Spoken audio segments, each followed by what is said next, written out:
Hello, everyone. Welcome to the Latte on Cloud Cost, that podcast that guides you through the complex world of cloud cost optimization. I'm your host, Praneet Chandra, and every 2 weeks, we deep dive into strategies, tools, and best practices that helps finance professionals, engineering leaders, and DevOps teams navigate the financial aspects of cloud computing. In today's episode, I have a guest who comes from engineering DNA, moved to Evangelist as a role, right? He has breathtaking lot of experience under him. And it's not just focused on optimization, but getting the entire company on optimization bandwagon.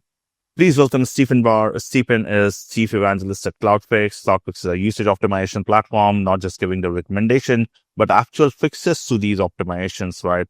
And if you follow him on LinkedIn, you constantly see he share the real world use cases and solutions to it around cloud cost optimization.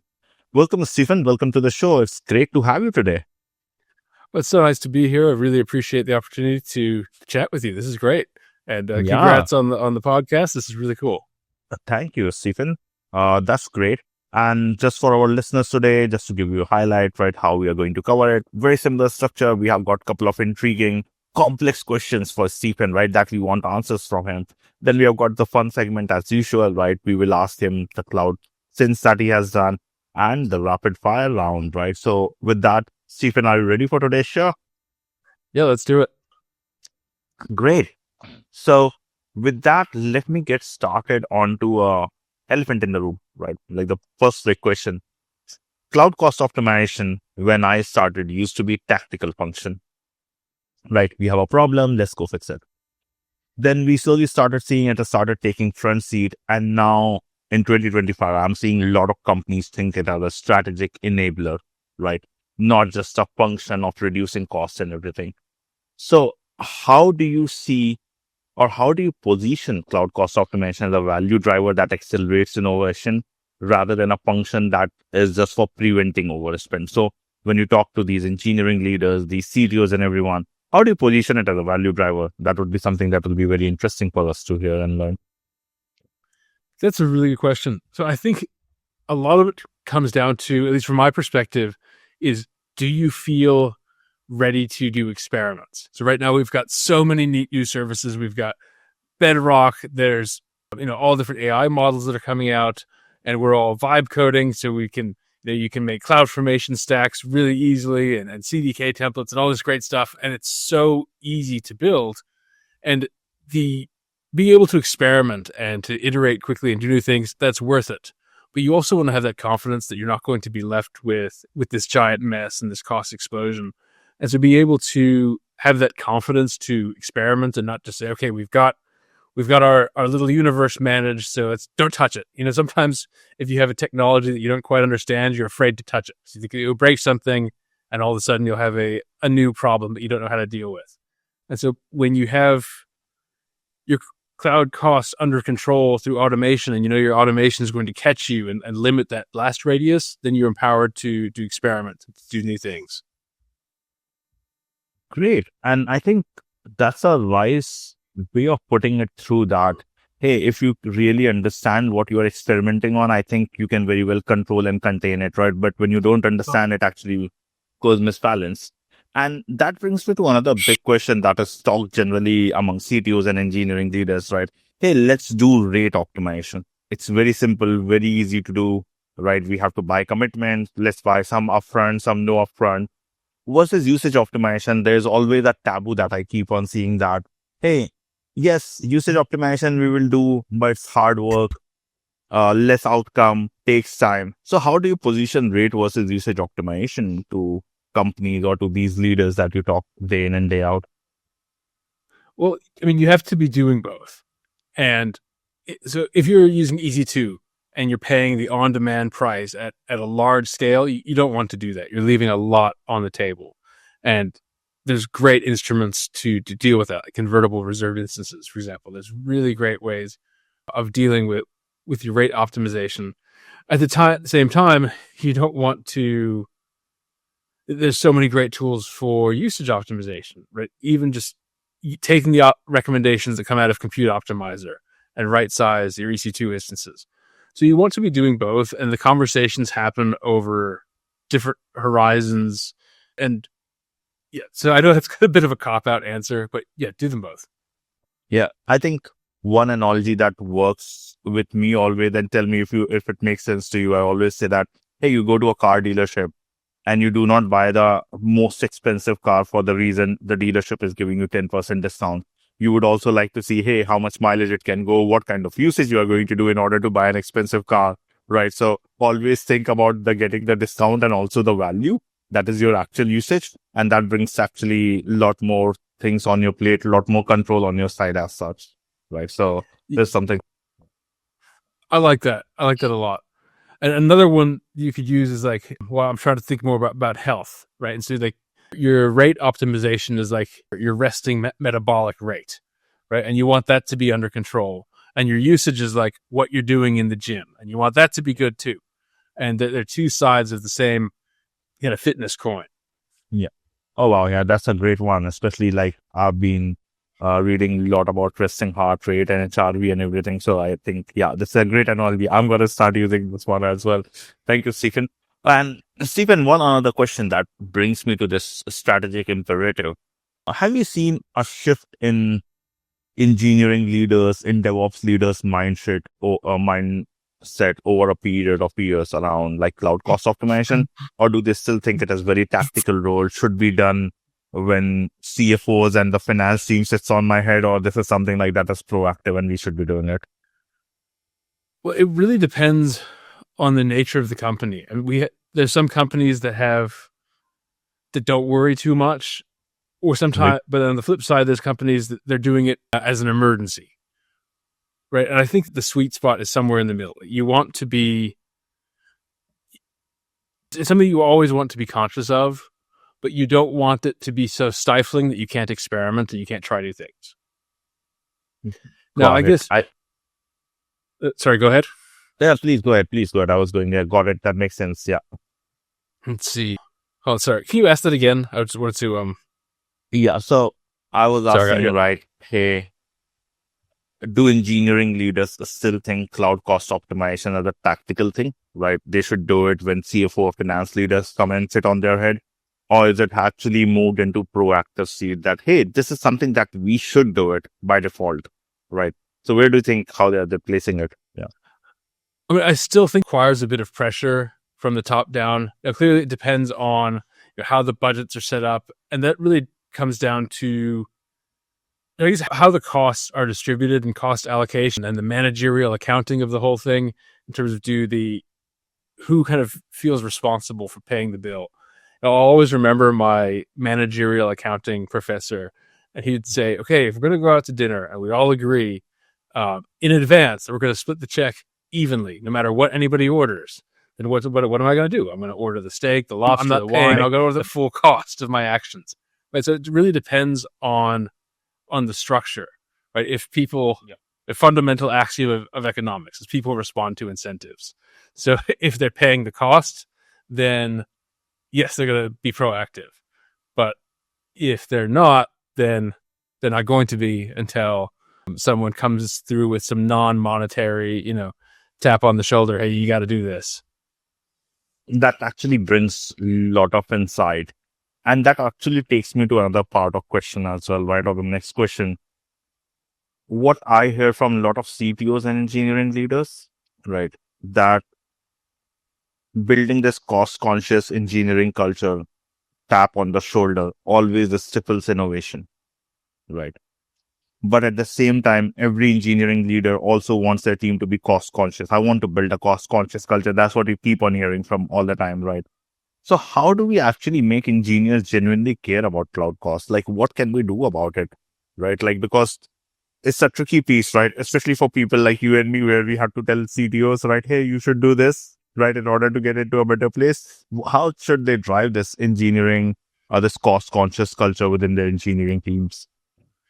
Well, it's part carrot, part stick, right? So there's, on the one hand, one policy starting at the very beginning, right? So we have a policy that we use where every single AWS resource that we have has to have an owner tag. And if it doesn't have an owner tag, it is going to be automatically wiped out. And that's, it's annoying when it happens to you and you put up some infrastructure and all of a sudden it's gone. but it's really good. Okay, I'm going to tag this stuff as owner. And so now you can know, okay, who owns what? And that's like level one, is getting your tagging right. And our CTO, Raul, he says, imagine if you got your credit card bill and it just said the total for the month. It didn't say how much you spent where. So getting your tagging right. So then that leads to visibility, right? So engineers can have visibility into, okay, how much does this project cost? But what you really want to think about is unit economics, right? So if I click this button on this website, is it going to run 25 cents worth of inference to deliver 4 cents of expected value? And are we okay with that or not? So getting the unit economics dialed in and bringing that to the forefront of the engineers. At the same time, using chargebacks. So once you can see the pricing, setting up chargebacks. So say you have you want to shift everything over to Graviton. You can change your internal pricing via chargebacks so that non-Graviton instances become relatively more expensive. Because, you can send out all the internal emails you want saying, hey, please use Graviton, please use Graviton. You can just change the relative pricing inside. And again, people will naturally shift over to that. Yeah. I think I saw it in one of the products where these data scientists were all like going and spinning the most expensive instance from the console. So a DevOps very cleverly put up this green carbon signal, right? Number of fields you are going to waste by spinning up something. And they dramatically saw the reduction of costs and also usage of the correct instance, because somebody would just spin up a big GPU where they're using like 10% of it, right? But they just want to spin it up because they think, yeah, I need the maximum power. And I think it just worked for them. So I think you are on the very same track where you're saying like, hey, this carrot and the stick works together, bring both the dimensions and probably it just starts working. And I love how you put it in terms of like something visual. So like sometimes for me, when I see a number, it can almost be meaningless. Like when you say, okay, we did an exercise a couple of years ago where we did a big cleanup unused elastic IP addresses. Yep. And saying, okay, the amount of them is whatever, 10,000 of them. But saying, okay, we have enough elastic IP addresses. If we didn't have this, we could light a sports car on fire. But instead, we're holding on to a bunch of numbers. Yeah. Then it's like, okay, that's kind of the same. It's kind of stupid. So that's what I mean by like having some kind of visual metaphor. And we were in that situation. We had a giant amount of elastic IP addresses that weren't being used. And, from a big organization where you're constantly following tutorials online and you forget to tear down, you tear down your EC2 instance, but you forget that IP address that was there. Exactly. And over time that built up. I think that's the most common one I've seen, like elastic IPs, unused EBS volumes just lying over there because somebody thought like, yeah, I will use it sometime in the future. I think those are like the common culprits, but I really like this whole visual metaphor that you just talked about, right? Yeah, can you light actually a sports car? That much amount of wastage? Yes, you should actually know it. That's great. I think that also takes me to a point, right? How have you seen in your experience this cultural transformation happening, right? You work with a lot of companies, right? So how do you see this transformation actually happen? Have there been some CTOs or engineering leaders who are dramatically successful? There have been few who are not. And what good things did they do in order to be successful? Anything on that end? Well, I think that's a really good question. Having a central FinOps team can be really helpful in kind of having someone who's kind of beating that drum and understands the organization, and to have, you have to have some focus. Say, okay, this month or this quarter, we're working on EBS, and EBS is a great low hanging fruit. That way we had one customer, we had a big EBS brown bag session, and we talked a lot about EBS, and the EBS, we were tracking the numbers. We had people from different departments coming in. We were looking at, okay, how much are we spending on this particular, EBS attached volumes, on over provisioned, on, here's another one, IO1, where when you look at the throughput, it could be served by a GP3. IO1 instances that are in QA and dev, like those could be GP3.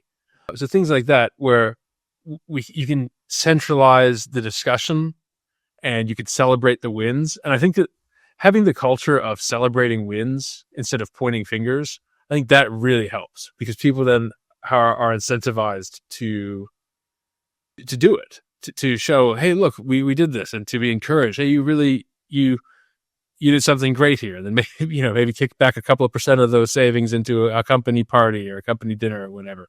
Make it really nice and acknowledge when people do these things. I think that's a much better approach than a blame approach of, oh, you wasted all this. Why weren't you? That's not a great thing in the long run. And I totally agree with that. I think we have to take that blameless approach. This blame approach doesn't really solve, right? People do not really understand the value, but giving them a carrot around it. Yes, probably there's a lot more value to it. Great. Cool. That also takes me to now moving from individuals to an organization, right? Most organizations are still in reactive mode. What they do is, I get my AWS bill, I get my GCP bill, then I start reflecting, oh God, we've got such a huge amount of bill. This is what has happened. Again, the blame game starts, right? So how do you think organizations can move from this reactive mode to predictive or proactive mode, as I like to call it, right? And the second part to that question would be, what checks and alerts they should put in order to be in this proactive mode, right? Should they use tooling? Should they build some kinds of metrics, dashboards? What is that? What does it look like? Yeah. Well, those are all really good questions. So I think, and this might sound so silly, but I think sometimes we kind of forget the nature of the cloud and just how flexible it is, right? Even with EBS, as an example, an EBS volume can be an IO2 block express, and then a GP3 all on the same day, right? We can leverage the flexibility. We don't have to redecide this once a month or once a quarter. It can be that in the same day, but you need to be able to use automation in order to achieve that. I think once you have your automation dialed in, and then also leveraging the experience of, I guess, AI, being able to have statistical models that are helping you predict your usage better, I think that can really help. And also leveraging what Amazon already hands you. We talk to the compute optimizer team a lot, and they have some awesome tools, and they have all the data, right? They have every EC2 user out there. And so they're really good at taking into account your past performance and, for example, what EC2 instance size would you need at the P99 level, to serve your load at the P99 level. So leverage all the hard work that they do. You don't have to kind of reinvent a lot of this stuff. They're doing a lot of this great work already. Okay. That does make sense. And one thing, if I have to think about it, right? A lot of people talk about, hey, there is cost overrun that keeps on happening despite us trying to control.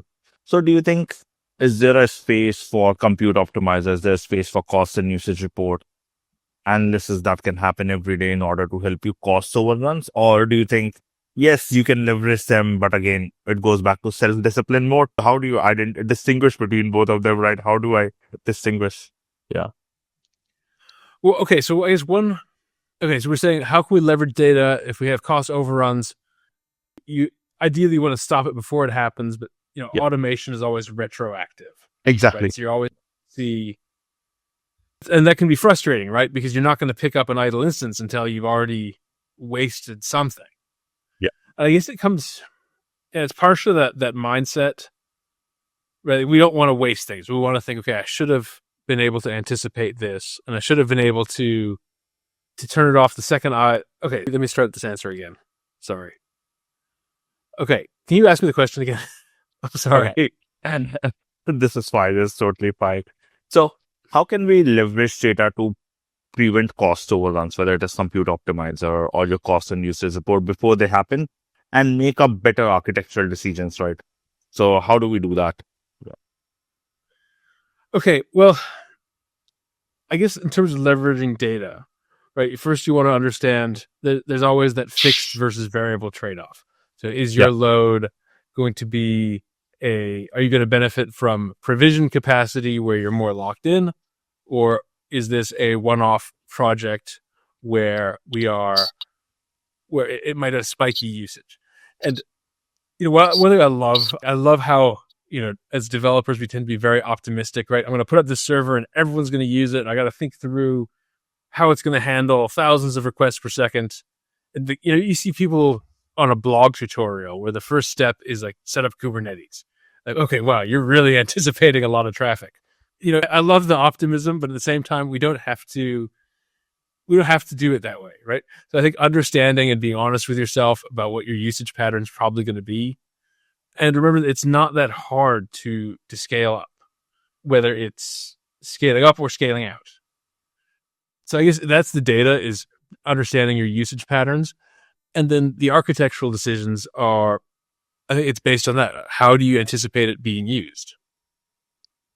Agreed. I think, and tell me about that Kubernetes thing. I was talking to a DevOps leader the other day, and he was telling me, right, the very first line, if I see somebody writes about Kubernetes, I stop screening their profile. And I'm like, why? It's such a great piece of technology. You are like, everybody has just learned from these internet tutorials, use Kubernetes. And you ask them one simple question, why should you use Kubernetes? They don't have an answer. So when you said Kubernetes, I was like laughing straight away. Oh. But yeah, that's a great point, right? Because scaling up, right? I think that was a promise of cloud, right? That scaling up and scaling down will always be flexible based on your need and workload. So I think many a times we still think on the data center style of that, oh, let's go on Kubernetes, let's saw the best architecture, but yeah, we don't really need it. Yeah, and to think also, what happens? What do you want to have happen, right? I think we see a lot of multi-AZ RDS, right, which is really, really expensive. And we think, do you need it? Like, what happens if is it really worth it for you? Or what happens if a region and the availability zone goes down? Yeah. Maybe you're okay with just your site being down for 2 minutes. Right? Do you need that? Do you want to double at least your RDS costs? And so I think we always want to engineer for as reliable and as fast as possible. And maybe that's actually not what we need. Maybe it's okay. And the complexity versus cost trade-off, it's okay if once in a blue moon, the service is a little bit slow. Maybe it's just an internal API for, processing a report that only has to happen once in a while. So really thinking through, what are you using it for? And I love that tech tendency to totally over-engineer something. Right? I know. You have a task, and the first thing you think of is, how do I write a program so that I can automate this forever? And maybe it's just okay if it's slow.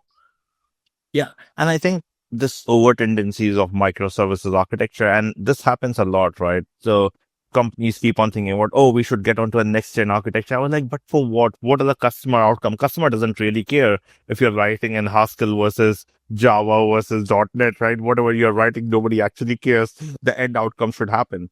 And I think that's where this tendency of over engineering takes us to wrong choices, right? Totally agree to that, Stephen, right? And I've seen it again and again, but great to hear it again from you. One important point, and since we talked about vibe coding earlier, right? So I'm hearing this FinOps for AI for FinOps, or cloud cost optimization for AI solutions helping with cloud cost optimization. How do you see it positioning it in next 1 year or so? Because right now all I'm hearing is a lot of buzzwords, a lot of articles in the air, but nothing actually concrete. So how do you think about it? What do you think? How do you envision that it is AI for FinOps and FinOps for AI would look like? Yeah. Okay, well, on the FinOps for AI side, it comes down to, it's still unit costs, understanding your economics. So on AI, right, I will tend to reach for Sonnet almost all the time, right? Go for 4.0 Sonnet. And in my personal AI usage, it's not a big deal. But when you start scaling, you want to think, okay, what parts of my architecture, Haiku can probably handle most of the things. And so you want to be able to build in flexibility into your models, into your routing, to have caching for the amount of tokens you're using. It's very easy to, especially if you have some kind of front-facing site, it's very easy to service the same question again and again and again. And so you want to think through caching for your tokens. Yep. Just understanding token usage, token consumption, understanding what kind of model you use, and to build things so that you have flexibility with model choice. I think that's good on the FinOps for AI side. And it still comes down to to unit costs, right? If this particular feature will cost you this much in inference, well, okay, what happens if it is, could Haiku do that? And are we happy with that being a tenth as much? Or Nova Lite is great. So those are things. On the much more interesting one, I think, is also the AI for FinOps. Or not really much more interesting, but also interesting is how do you use AI for FinOps? And that's where you can say, okay, how do I get context, right? I love the idea of having an AI to give you context. So often, you can, right now, I think our scope as humans, we're trying to take on bigger and bigger things, and AI is kind of giving us the ability to do that. And so I like the idea of having tools that are a lot more context aware to be able to go into a code base. And I do this all the time. I have code bases that I haven't touched in a while. Go to Claude and talk to it for 5 minutes. Say, what does this do? What services are we calling? What do we talk? What are the patterns in this code? And being able to bring that to your mind very quickly and bring it, front and center, so that way you can make better informed decisions and not be as afraid to start getting in there and changing things. Yeah. I think that's where I see the AI empowering FinOps, is that you can just be more empowered to make changes, and the world doesn't feel as brittle when you have this powerful tool that you can, modify everything around you.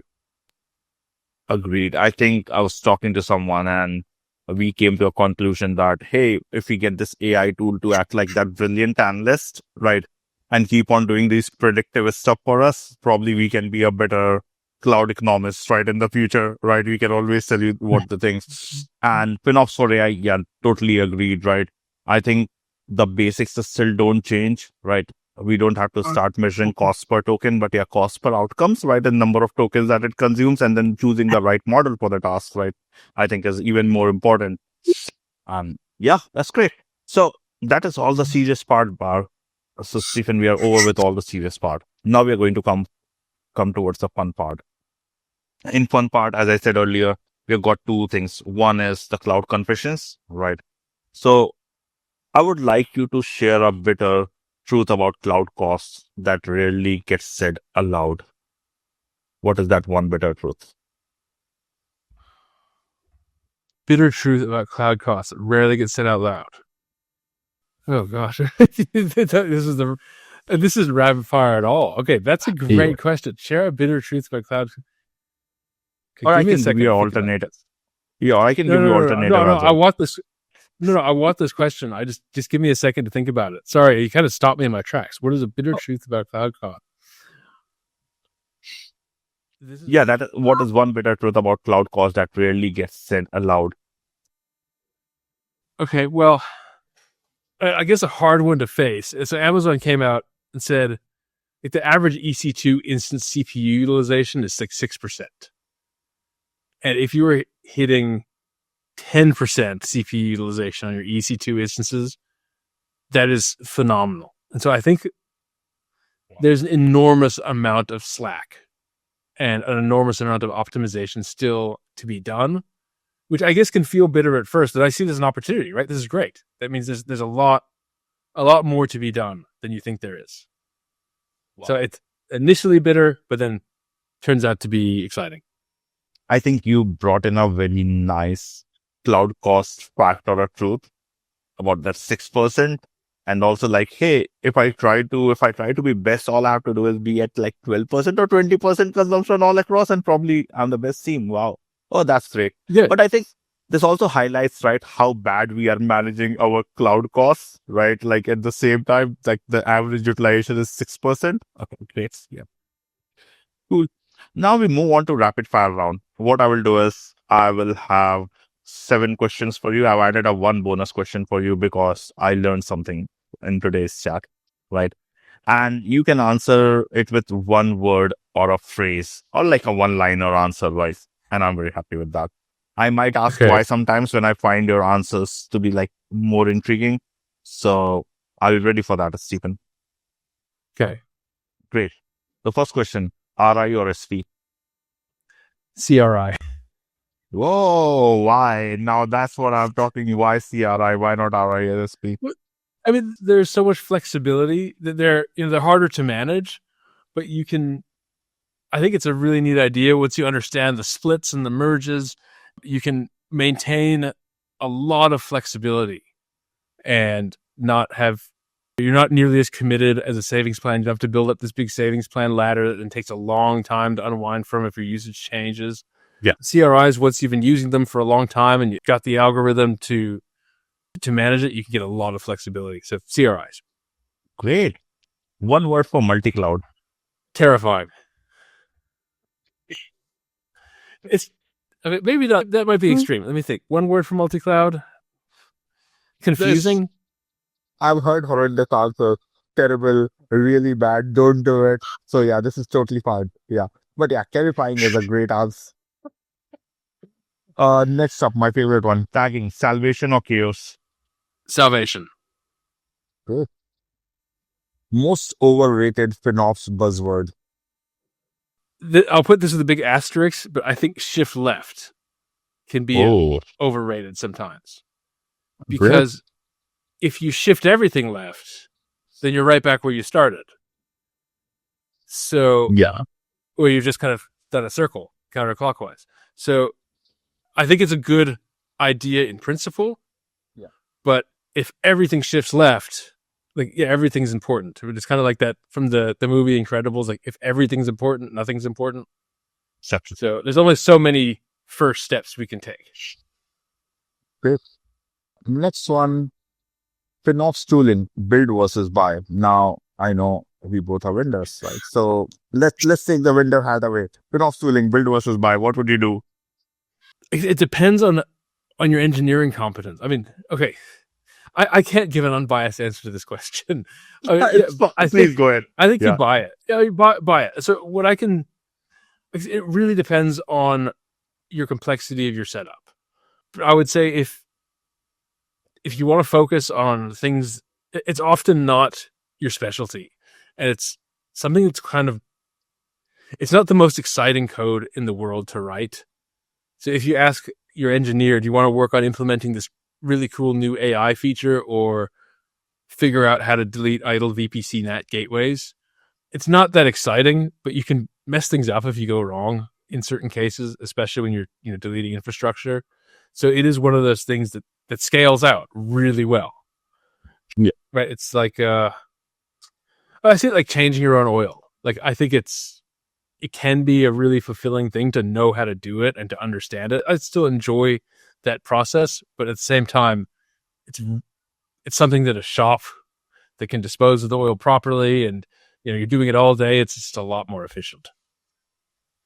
Totally agree.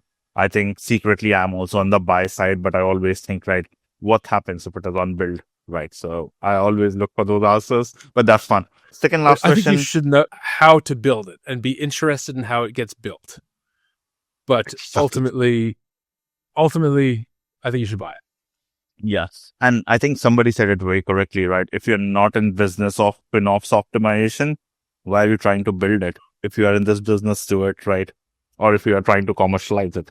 But yeah, very well said that you should always understand how it is built. Great. Second last question. Cloud bills are getting...